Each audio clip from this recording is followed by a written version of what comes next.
Magandang buhay! Tayo muli ay mag-aaral ng edukasyon sa pagpapakatao 10. Kumusta muna ang lahat?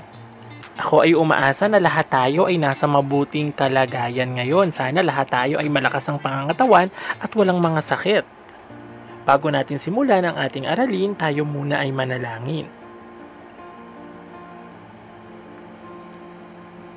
Panginoon, maraming salamat sa biyaya ng buhay.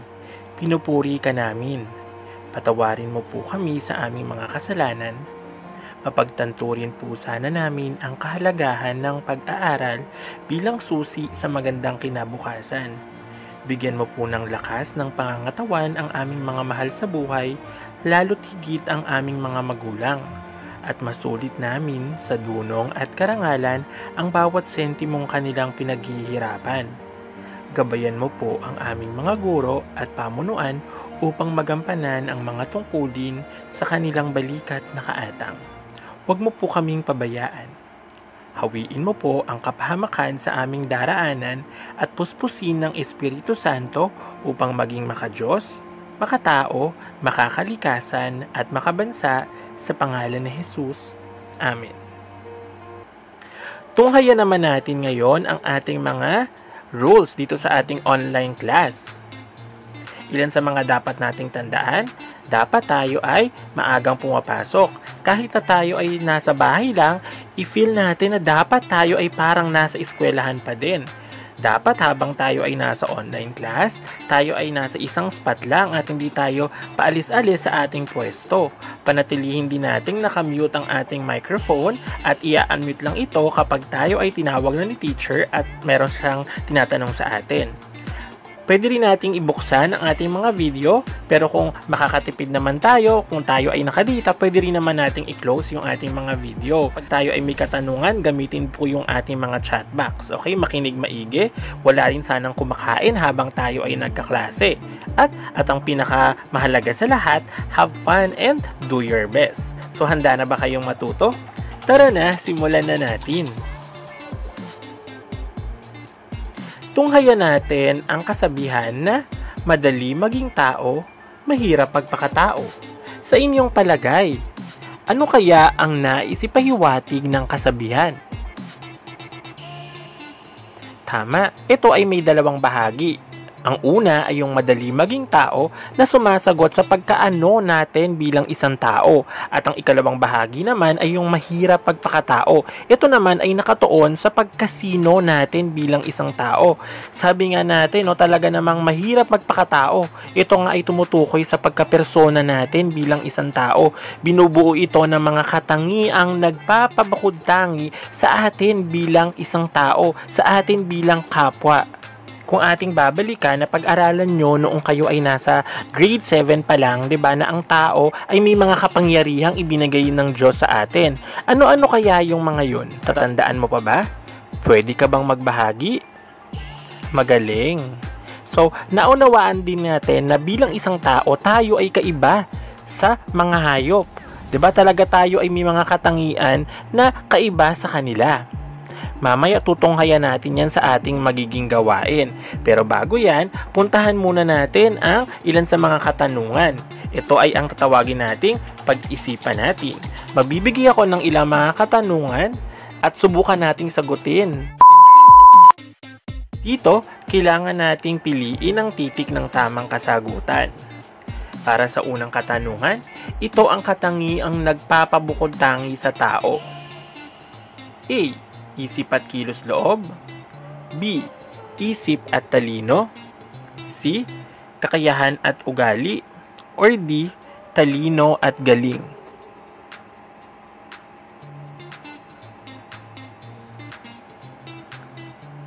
Magaling! Ikalawang katanungan. Ang isip at kilos loob ay blank ng tao. A. Biyaya. B. Galing. C. Kapangyarihan, or D. Karunungan. Ano ang iyong kasagutan? Mahusay. Ikatlo, ang isip ay ginagamit sa pag-unawa ng tunguhin ng A. Kabutihan, B. Kakayahan, C. Karunungan, or D. Katotohanan. Mahusay. Ika-4, ang kilos loob ay paggawa ng may tunguhing blank. A. Kabutihan, B.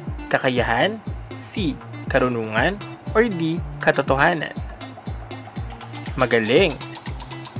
Ika-5, may kakayahan ang taong blank ang kanyang pasya base sa mga impormasyong nakalap niya. A. Ipahayag, B. Ipilit, C. Pangatwiranan, or D. Sundin. Magaling! Binabahati kita! Napakahusay! Ngayon, meron ka na bang ideya? Ano nga ba ang pag-aaralan natin? Tama! Ito ay tungkol sa mataas na gamit at tunguhin ng isip at kilos loob. Ilan sa mga kapangyarihang ibinigay sa atin ng Diyos. Ito ay ang tatalakayin natin para sa Week 1, Quarter 1. Inaasahan na sa pagkatapos ng ating aralin ay malilinang sa iyo ang mga sumusunod na kasanayan. Una, natutukoy ang mataas na gamit at tunguhin ng isip at kilos loob. Ikalawa, nakikilala ang kanyang mga kahinaan sa pagkapasya at nakakagawa ng mga konkretong hakbang upang malagpasan ang mga ito. Para sa ating unang gawain, tunghayan mo ang dalawang larawan at sagutan ang mga sumusunod na katanungan. Tignan ang larawang maigi. Mayroong dalawang larawan na may parehas na babala. Ang sinasabi ay bawal umihi dito. Unang larawan ay yung tao at ang ikalawa naman ay ang aso. May napansin ka bang mga pagkakaiba? Subukan nating sagutin ang mga katanungan. Una, ano ang mayroon sa bawat isa upang makita ang babala?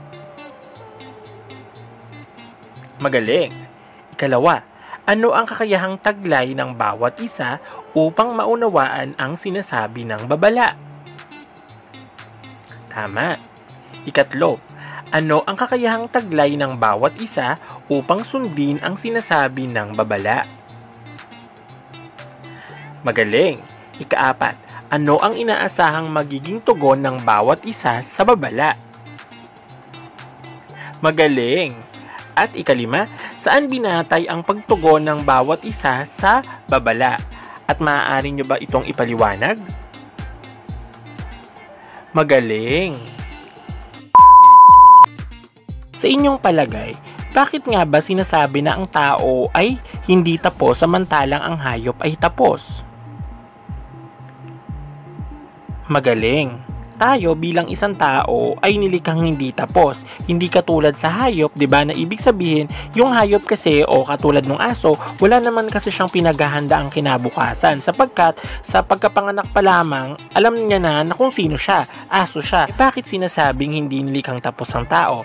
Dahil walang sino man ang nakakaalam sa atin kung ano ang kahihinatnan natin mula sa ating kapanganakan or kung magiging sino tayo sa ating paglaki. So, tayo ay merong pinaghahanda ang kinabukasan na tayo mismo ang lililok ating sarili. So, kaya nga patuloy tayong kumikilos, 'di ba?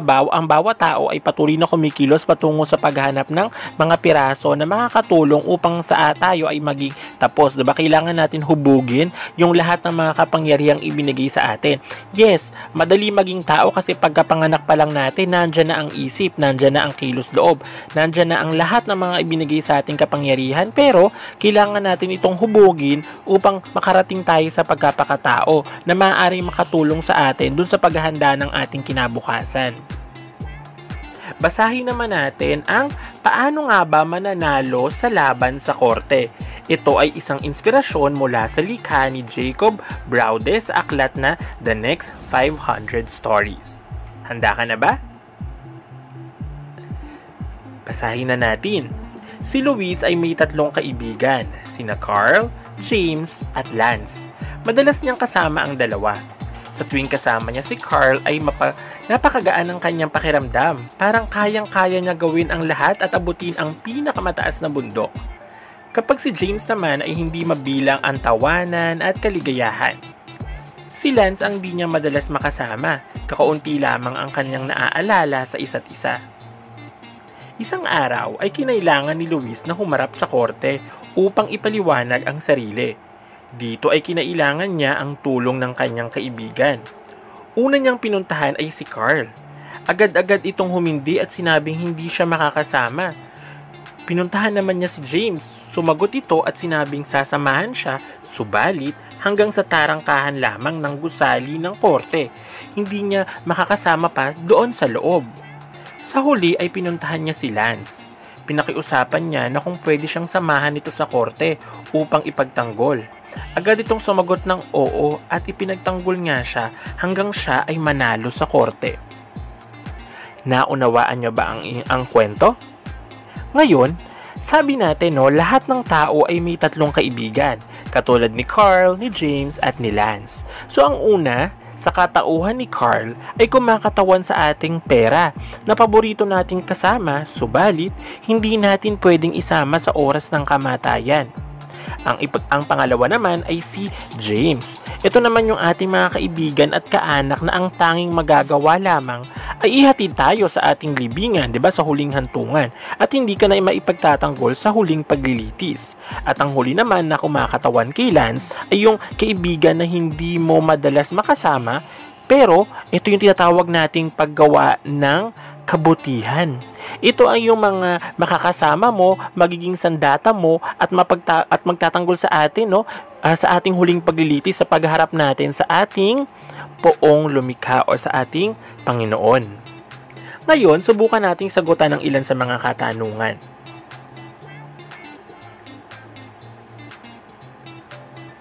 Una, ano ang sinasabing magliligtas sa iyo sa pagharap natin sa huling paglilitis? Magaling. Ikalawa, ipaliwanag ang huling paglilitis. Mahusay.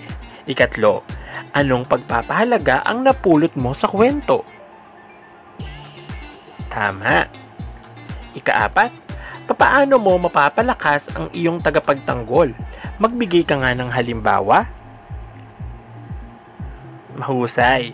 Ikalima, anong parte ng ating katauhan ang dapat bigyan ng pansin sa aralin? Magaling, binabati kita. Tunghayan naman natin ang crossword puzzle. Suriin ang mga larawan sa bawat bilang at kulayan ang sagot sa loob ng crossword puzzle. Pwede nyo ring ilagay ang inyong mga kasagutan sa inyong sagutang papel. Ito ang ilan sa mga larawan. Kung familiar kayo sa 4 picks 1 word, pwede nyong hanapin ang kumakatawan sa bawat mga larawan. Bibigyan ko kayo ng ilang minuto para sagutan ang crossword puzzle. Ano-anong mga salita ang iyong nakita? Pwede ka bang magbigay ng ilan sa mga salita? Mahusay. Kita nyo rin ang ilan sa mga salita na maaaring makatulong sa atin sa pag-discuss natin about sa lesson natin ngayong araw. Again, ilagay ang inyong mga kasagutan sa inyong sagutang papel. Tunghayan naman natin ang kalikasan ng tao. Pero sinasabi din na ang tao daw ay isang obra maestra. Sa inyong palagay, bakit nga ba sinabing ang tao ay isang obra maestra? Tama. Ang tao ay nilikha sa wangis ng Diyos. Kaya tayo ay tinatawag din na isang obra maestra. Naalala mo pa ba na ito ay tinuro sa atin nung kayo ay nasa baitang 7 ng ESP? Tama. Ang pagkakalikha ayon sa ating wangis ng Diyos ay nangangahulugan na tayo bilang tao ay may mga katangiang taglay o sabi ko nga, may mga kapangyarihan na ibinigay sa atin ni God. Binigyan niya tayo ng mga katangian na pag-aaralan natin ngayon. Bilang isang tao, meron tayong dalawang dimensyon o tinatawag din nating dalawang kalikasan. Ito ay ang tinatawag nating spiritual at material na kalikasan bilang isang tao. So pag sinabi nating spiritual, ito ay kumakatawan sa ating kaluluwa. Okay? At samantalang material naman ay kumakatawan sa ating katawan bilang isang tao. Puntahan muna natin ang tinatawag nating spiritual o yung kaluluwa. Dito ay may dalawang nakapaloob. Ang tao ay pinagkalooban ng Diyos ng kaluluwa at itong kaluluwa ang nagbibigay sa atin ng buhay bilang isang tao. So dito nagsisimula yung spiritual na kalikasan natin. Dito nakaugat yung mga mahahalagang fakultad na wala sa ibang nilalang, katulad nung nabanggit ninyo sa ating gawain kanina, 'di ba? About dun sa tao at sa aso.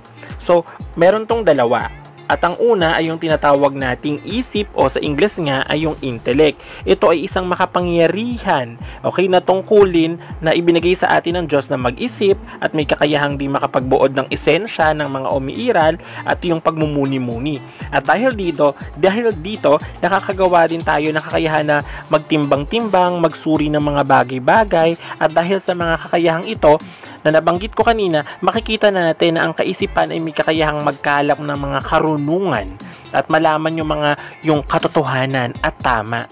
So ang katotohanan ito yung magsisilbing batayan natin bilang isang tao ng ating pagkapasya para makagawa tayo ng isang kilos na makataong kilos. Okay?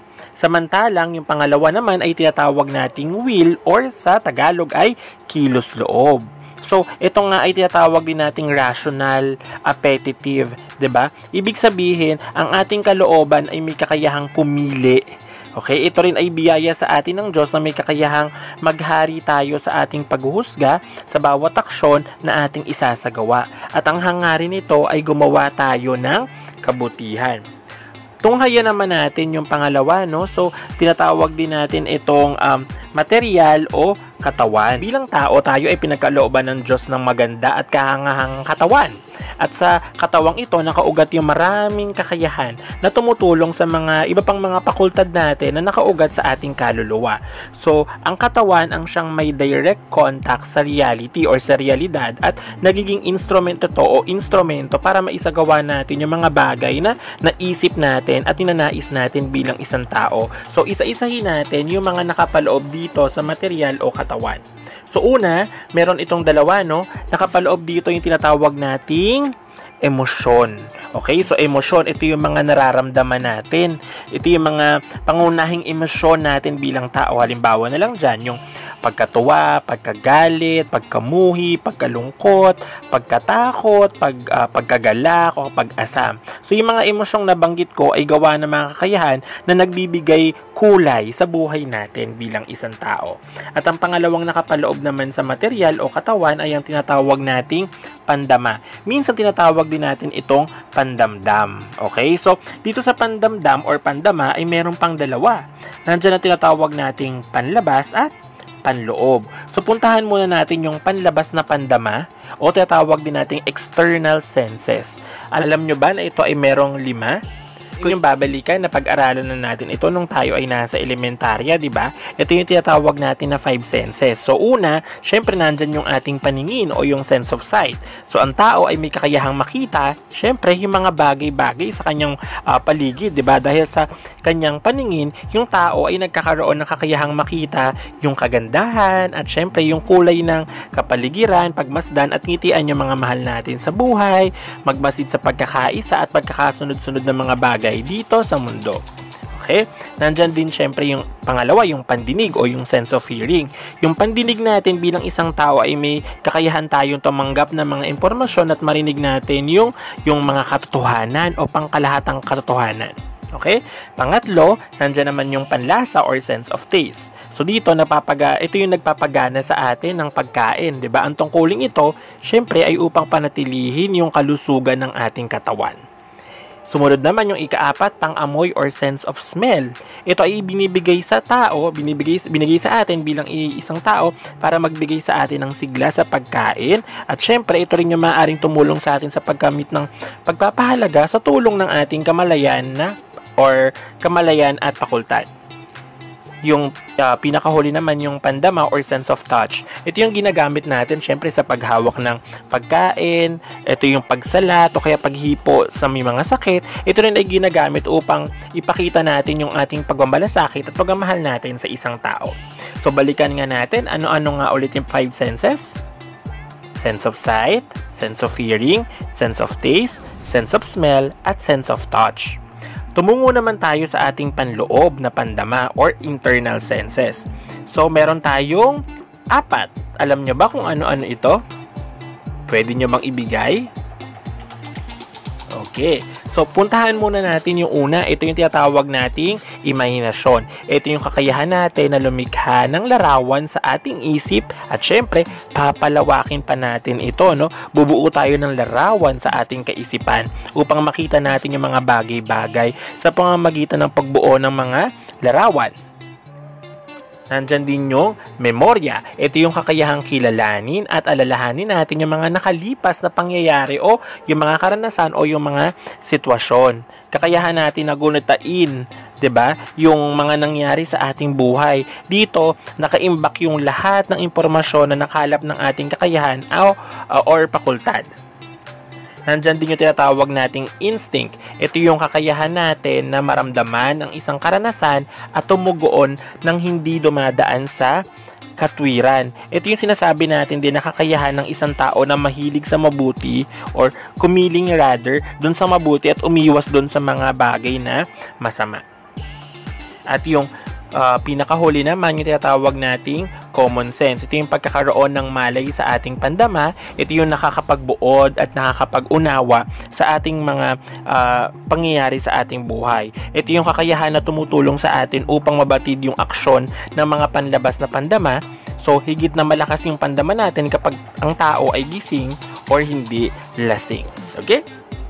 So, naunawaan ba? Magaling! Ang isip at kilos loob. Nakita natin na talaga namang sobrang makapangyarihan ang tao. 'Di ba? Sabi nga natin, no, napakahirap pagpakatao kapag itong mga binigay sa atin ay hindi natin gagamitin ng tama. Kaya bilang isang tao, ang daming ibinigay sa atin ng Diyos. Nandiyan ang isip, kilos loob, meron pa tayong konsensya, nandiyan pa yung mga pandama natin, nandiyan yung emosyon. Kapag gagamitin natin ito ng tama, ay maaari tayong makarating sa pagpapakatao. Pero, sabi nga natin, kaya ang iba sa atin ay nahihirapang magpakatao kasi hindi nagagamit ang lahat ng fakultad, ang lahat ng kapangyarihan na ibinigay sa atin ng Diyos. So, tunghayan natin ang isip at ang kilos loob. So, sabi natin, ang isip at kilos loob ay kambal na kapangyarihan na nakakapagbukod tangi sa atin bilang isang tao. So, syempre, alam naman natin na ang isip at ang kilos loob ay para siyang kambal na hindi natin pwedeng paghiwalayin. Ang tao ay may malalim at mataas na antas ng pag-iisip at malayang kilos loob upang magamit natin ito ng tama sa pagpapasya at pagkilos. Kung ano ang sinasabi ng isip, nakakapagsuri siya, 'di ba, nakakapagnilay-nilay, at ang gusto ng kilos loob ay gumawa tayo ng tama. Kaya sila ay kambal. Kailangan pag-isipan mo at ang kilos loob ang gagawa ng tama kasi gusto niyang umiwas. Okay? Kasi hindi natin sinasabi na laging tama ang nagagawa ng tao. Pero dahil sa ating kilos loob, umiiwas ito. Gusto sana nitong umiwas sa paggawa ng mga bagay-bagay na hindi tama. Sumunod, ang isip ay para sa pag-unawa at pag-alam ng katotohanan.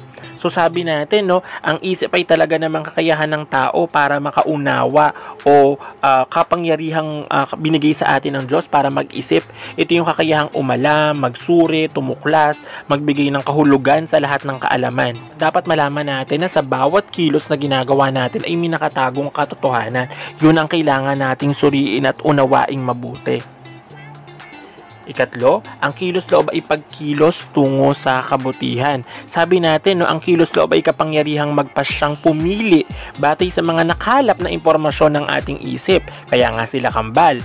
Ang kilos loob ay malaya at nag-uudyok na piliin kung alin ang mabuti at masama ayon sa pagkaunawa ng isip.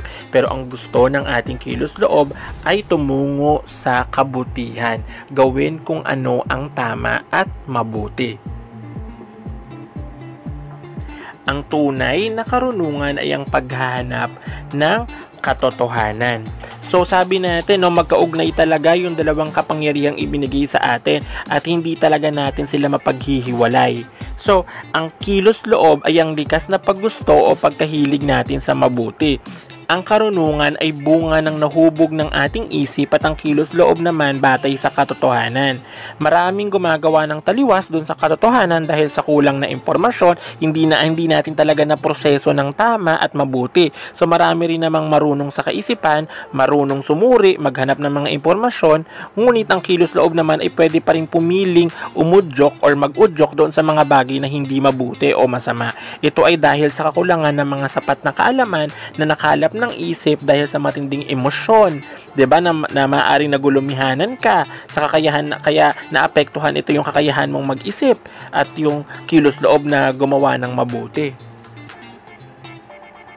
Ikalima, upang makamit ang kasukdulang taas ng isip, kinakailangan itong hubugin ng wasto, gayon din ang kilos loob. So, itong mga kapangyarihan na ibinigay ng Diyos sa atin, lalong-lalo na itong isip at ang kilos loob, sana magamit natin ito, no, para sa common good o para sa kabutihang panlahat. Lagi nating isipin ano nga ba ang tunguhin ng isip at ng kilos loob. Gamitin natin ng tama ang ating isip, 'di ba? Katulad ng aking nabanggit kanina, kailangan unawain natin ang lahat ng bagay. Kailangan natin gamitin ng tama ang ating pag-iisip. Kailangan nating umalang, magsuri, tumuklas at magbigay kahulugan sa mga kaalaman. Gayun din sa ating kilos loob. Kailangan pumili tayo batay sa mga nakalap na impormasyon ng isip na dapat alamin natin kung ano nga ba yung katotohanan, ano ba yung kabutihang nakatago sa bawat kilos. Ika-6, nasa kalikasan ng isip ang mag-isip, sumuri at mangalap ng iba't ibang mga kaalaman na maaaring makatulong sa atin upang makagawa tayo ng isang kilos na nakaangkla o nakabatay sa kabutihang panlahat. Para sa ating pagtataya, subukan sagutan ng mga katanungan. Una, ano ang taglay ng tao upang makaya niyang buuin ang kanyang pagkatao? Ipaliwanag. Ikalawa, ano ang kakayahan ng isip ng kilos loob? Mahusay. Ikatlo, ano ang maaari mong gawin upang mailapat ang iyong pagkatuto sa araling ito? Mahusay. I hope marami tayong natutunan mula sa araw na ito. Lagi nating tatandaan, manatiling mabuting tao. Maraming salamat.